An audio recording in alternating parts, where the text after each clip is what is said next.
What's going on, insiders, and welcome to another edition of the Price List Update Summary. It is November of 2020. You have Harrison here, and you've got Whatley there. Hello.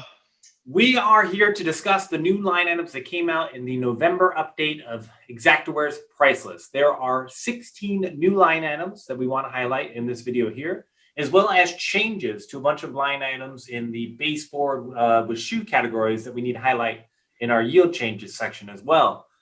This is an exciting one for us, Wadley. We've been looking for some of these line items that were released this month for quite some time. And let's start here at the very top. One line item I know that you have been excited about its possible addition to the price list. And as of November 1st, 2020, it is here.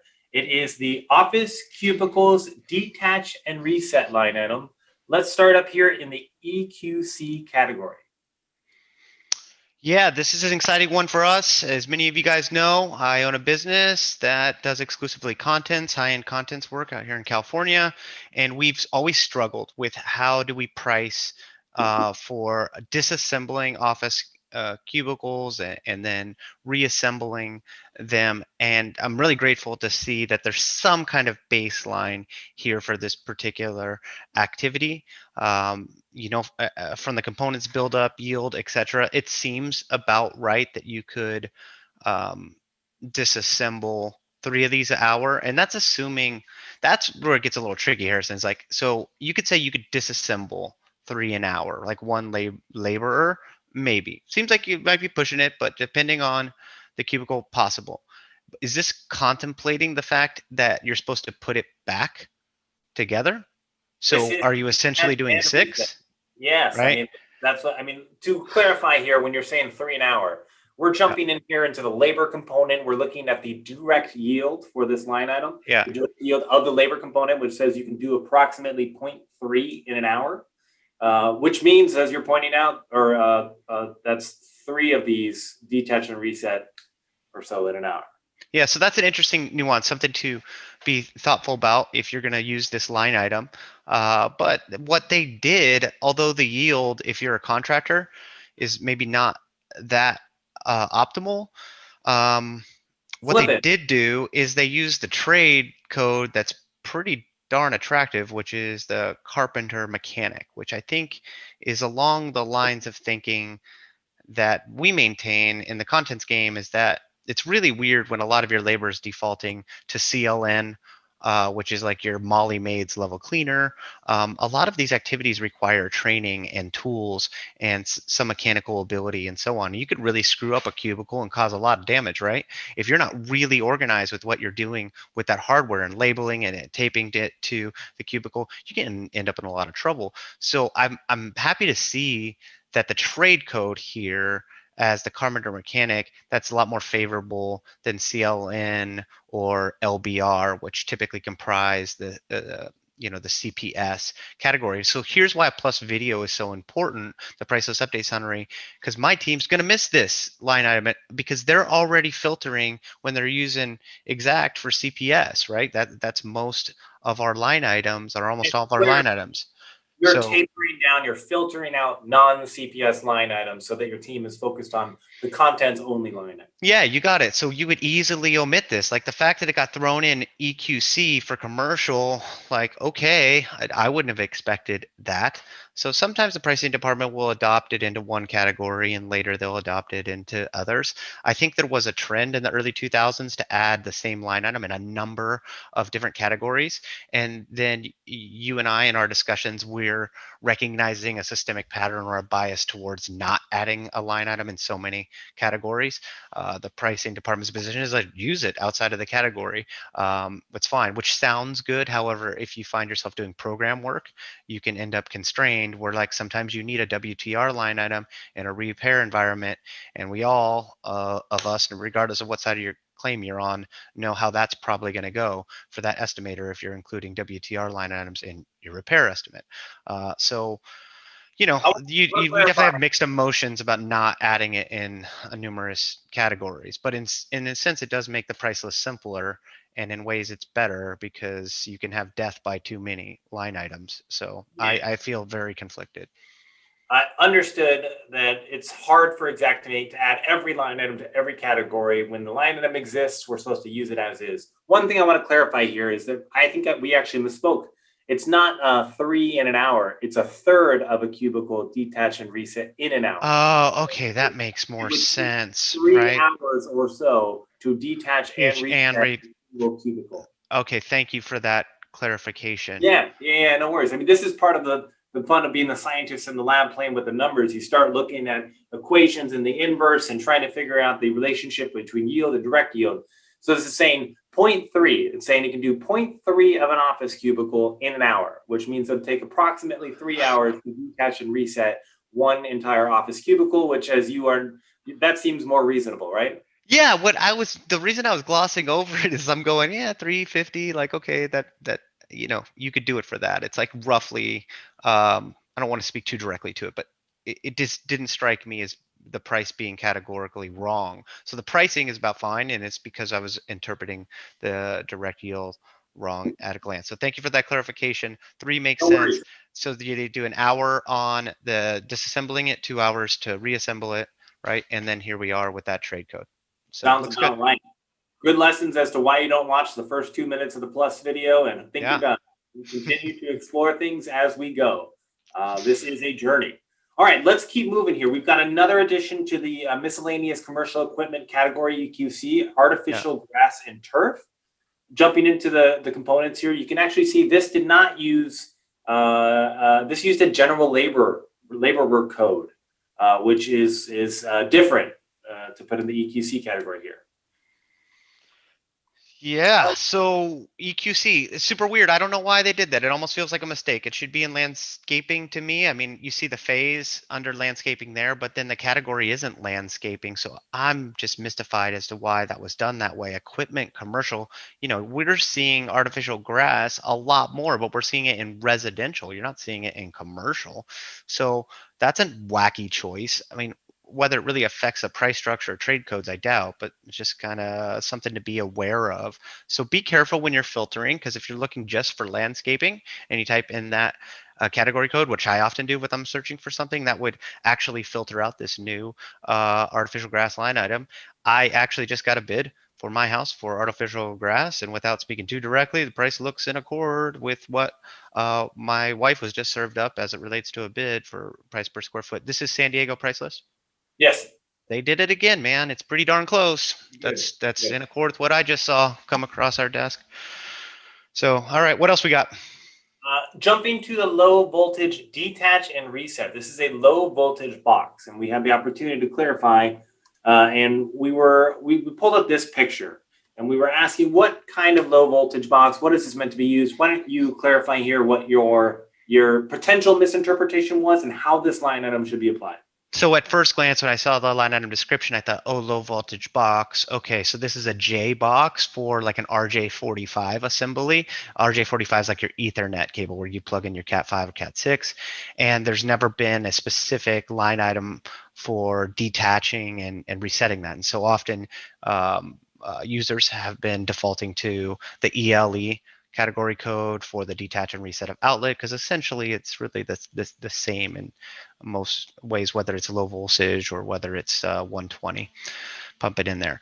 This is different though. So my initial inclination was incorrect. And so this is why I love doing these videos, because even I misinterpreted that at the outset, worked with the pricing department, got clarity, got this picture that they actually sent over. So this is their intent. And that intent becomes ever more clear when you look at the additional item information, in that it's for Labor what? cost to detach a low voltage telephone or cable box. Yeah. Store on site and reinstall at a later time.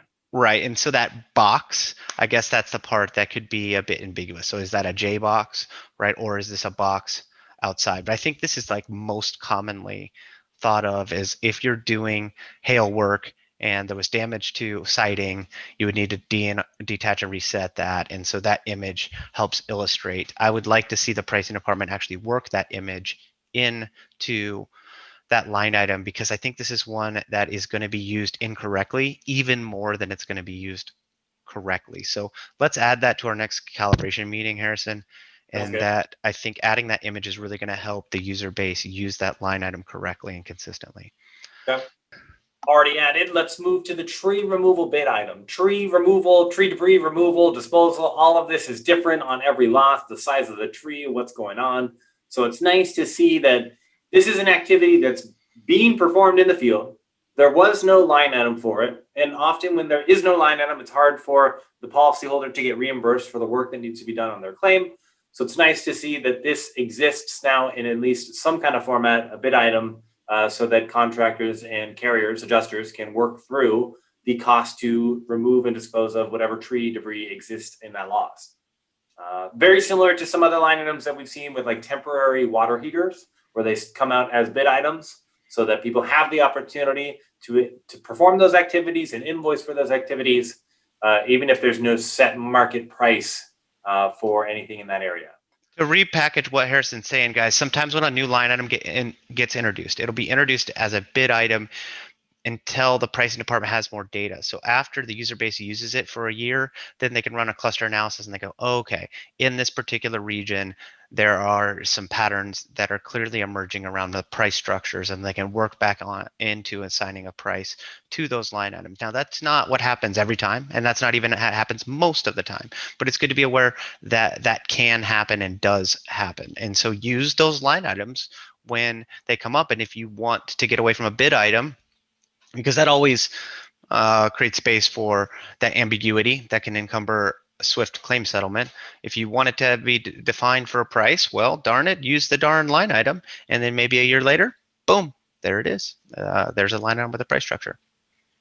And moving on here, we've got a slew of barn door line items, about 4 for interior barn door slabs and another 8 or so for the interior barn door hardware. We have seen interior barn doors become more popular over the years. And so the pricing department has now added line items for the slabs and the hardwares. It is split into interior barn door slab only, high grade, premium grade, and then the detach and reset of the slab only. And then you've got hardware kits where the barn door is up to 96 inches or over 96 inches, and the detach and reset line items around that hardware at the 96-inch line. One thing that you and I were looking at in preparation for this video is we said, hey, let's take a look at the normal interior barn door slab and then the premium grade. And is there a difference in the labor? Because as we teach, sometimes certain appliances, for example, high grade, premium grade appliances take more time or are harder to install, and the yield, the productivity of installing those appliances may be different. If you've got but usually to a fault, it's the same, which isn't optimal.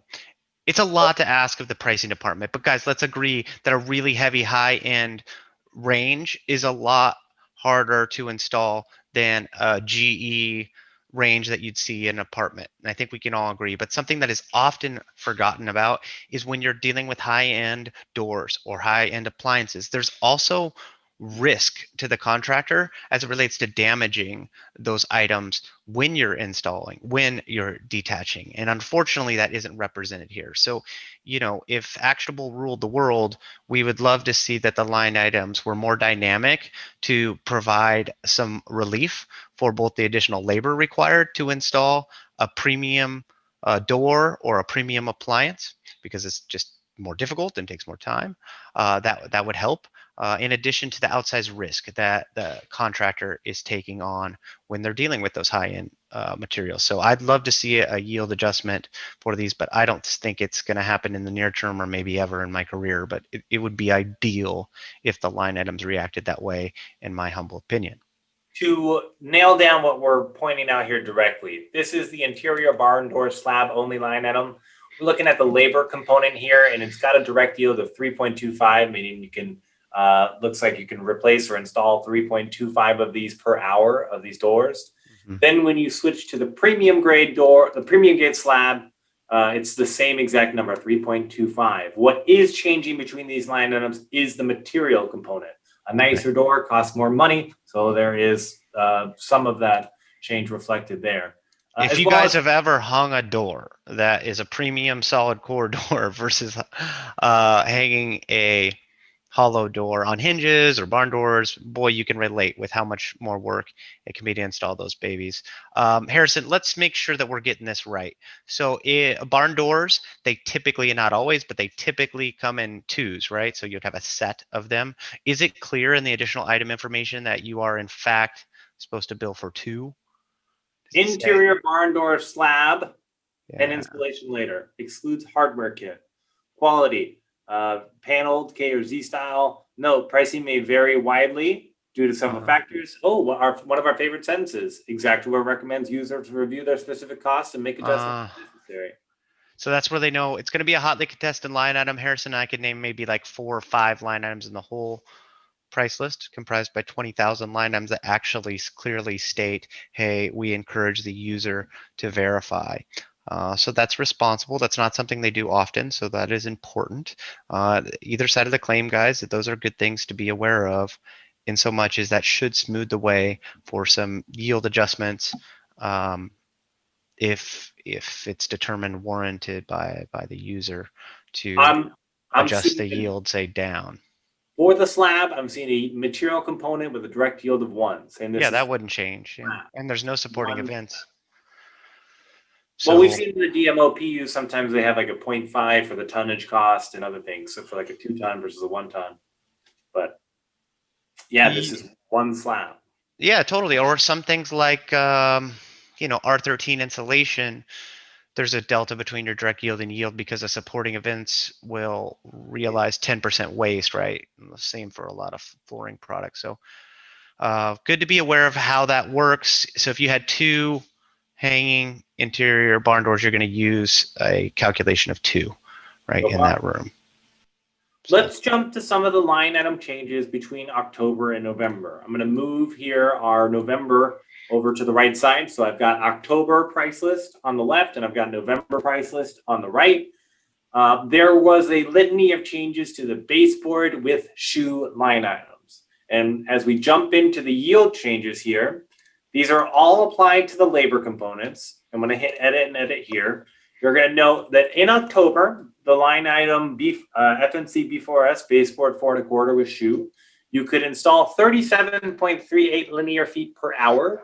In October, that number has bumped up to 45.5 linear feet. And as we've talked in our training and in these video series, there's an inverse relationship between yield and price, such that if something becomes easier or more productive to do, if yield goes up, then the overall price of that activity goes down. Our flying plane example that you see me do this every week. So as a result, if the labor component has gone up in direct yield for all of these line items, you'll see a reduction in the unit price. Went from $641 in San Diego to $566 for this one, all the way through to the baseboard cap and shoe. 4-inch line item here. I will once again click the labor components, hit edit here so we can take a look. This one's a much smaller change, went from 25 linear feet-ish to 27. But all in all of these unit prices dropped a little bit for these baseboard with shoe line items as a result of the increase in the yield. You can install more of this baseboard with shoe than you could historically. One other change here is in the ice and water barrier. Let me open up the components here. You'll see there's the same material, no change in the material cost here, but you've got your roofer has gone from being able to install 125 square feet of ice and water barrier to 156. And the increase in the yield will reduce the overall RCB, the unit price here, 237 down to 199 in our example. Yeah, it looks like just survey data. Like they do a good job of surveying roofers, in my opinion. I think it's one trade they really focus on surveying a lot, meaning calling not necessarily general contractors that are Xactimate users. They typically bias just straight up C-series specialized roofers. And this is, you can see in the delta, go back between the yield between the two, you had 125 formerly, which was probably 0.000. Like when we let's just say that wasn't like a totally quantitative number, right? It's highly unlikely that's totally quant. And so ultimately through some collection of survey data, you arrive at this yield that reflects some more efficiency for that particular activity. So maybe that helps. these line items there's an ebb and flow. There's a constant change as more data comes in, as exact surveys, contractors and companies out there, they're aggregating data and making adjustments based on what's there. Great catch, by the way, on the 125.000. Like, we think it's about 125. Put it out there. And then as the data comes in over the years, they're going to update it to what is more realistic. So, oftentimes when we go through this yield changes section, we're able to highlight when yields go up and down and prices go down and up as a result. But in this particular month example, I know our contractor insiders are going to be like, no, they all went down. No, it's the aggregation of more data, quantifying the realistic numbers of what's happening in the field. And it's our responsibility here at Actionable Insights to highlight those changes and let you guys decide if they are warranted or if you need to make adjustments on the fly based on the scenario that you're trying to invoice and estimate for as well. And if you guys watch this video consistently, you see that the yield adjustments, there's not like a systemic pattern where it's like always the yield's always going up, thus driving the price down. It's a pretty equal mix of the yield going up or down, thus the price going up and down on these line items. So, all right, what else we got? Last two here, we had some paint fence clarifications here. You'll see added text to the note field to clarify item is based on square footage of surface area being sealed or painted or stained. And when we jumped into the item image here to click on it and take a look, you'll see a sentence here that says, if both sides of the fence are being painted, the estimator would enter the square footage for both sides of the fence. Right. So you can see there was an impasse between adjusters and contractors that were trying to use these line items, and it was unsure if this was inclusive of the fence as a whole, if this is the fence. It's saying both sides. Like, does it include both sides? Both sides, invoice for the square footage on both sides accordingly. This applies to the seal and paint wood fencing gate as well as the stained wood fencing gate. Perfect. So that's it. That's what we've got for the month of November. That's 16 new line items as well as adjustments to some existing. Let's take a look at the future here. This is going to be interesting. Future changes. Items for toolboxes. I've been hearing about toolbox line items forever, so let's see what those look like. As well as windscreens for chain link fences, and 24-gauge agricultural metal roofing panels. We saw some metal roofing panels earlier this year, so it looks like they're going to continue building out those options in the agricultural section here. So I'm excited to see what comes next. Whatley, as always, thanks for taking some time this morning to jump in here so that we could explore the new line items that came out and record this Plus Series video for all of you. Thank you, dude. Well prepared. I think we jammed right through it. As always, we are curious. What line items are you most excited about in the November update? What are you going to be using most? Do you have any clarifying questions? You've already heard Whatley mention to me that we're going to be meeting with the Xactware pricing department soon, and we'll be able to clarify any of the new line items that came out. So if you guys have questions or comments, go ahead and throw them down in the video below, whether this is on YouTube or Facebook, we will find them. As well as we have our line item request form at getinsights.org. If there's an activity out there that your team is performing, but there's no line item for it, let us know. Let us amplify your voice and be able to bring that data and requests to Exact as they continue to try to build out the best price list that you guys can use to settle claims fairly and swiftly. So thank you, and we will be back in December. All right. Thanks, guys.